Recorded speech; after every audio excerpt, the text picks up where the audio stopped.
The first position after the top of the backswing is a mirror position of one that we achieved on the backswing, and that's where the left arm is parallel to the ground. Similar to that position we achieved on the backswing, on the downswing, the left arm will not be straight down the ball target line, it'll be slightly to the right of it. It won't be exactly parallel to it, it'll be just slightly inside, the same as on the backswing. Again, same as on the backswing, the dish angles that we formed at the base of the wrists, you want to maintain those. That will mean that the club face is parallel to your left forearm, and that means that it's square.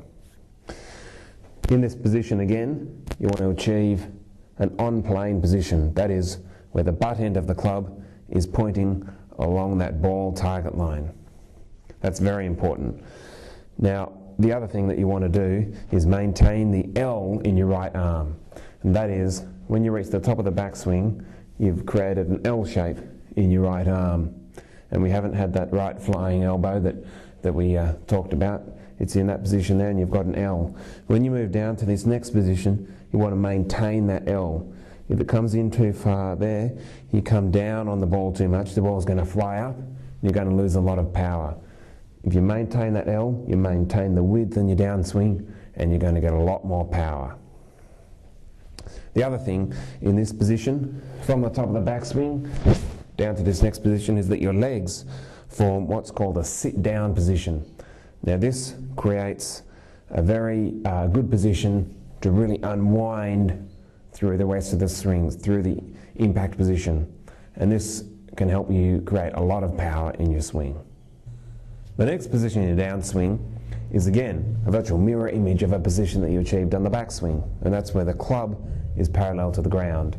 Now in this position, where the club is parallel to the ground, the shaft will also be parallel to the ball target line, same as in the backswing. Same as on the backswing, the toe will be pointing directly towards the sky. That means that the club face is square.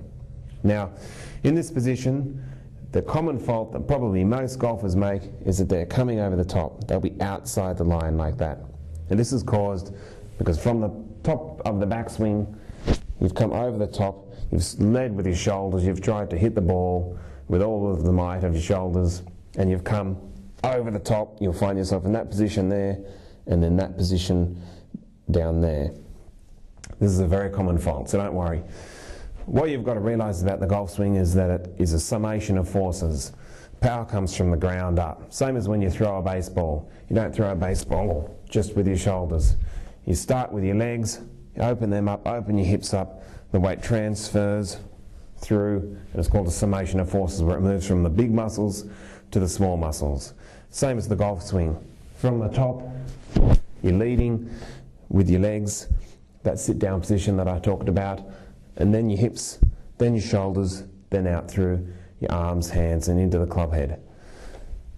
If you've achieved the correct position here, you're a long way to achieving the correct position here. From the top of the swing, don't come over the top with the shoulders like that. Come from the inside and make sure that in this position, once you've reached here, you're starting to unleash your hips. Don't unleash your shoulders right from the top. Leave your shoulders until you get down towards the impact position. Then you can rip them through and show everyone how long you are.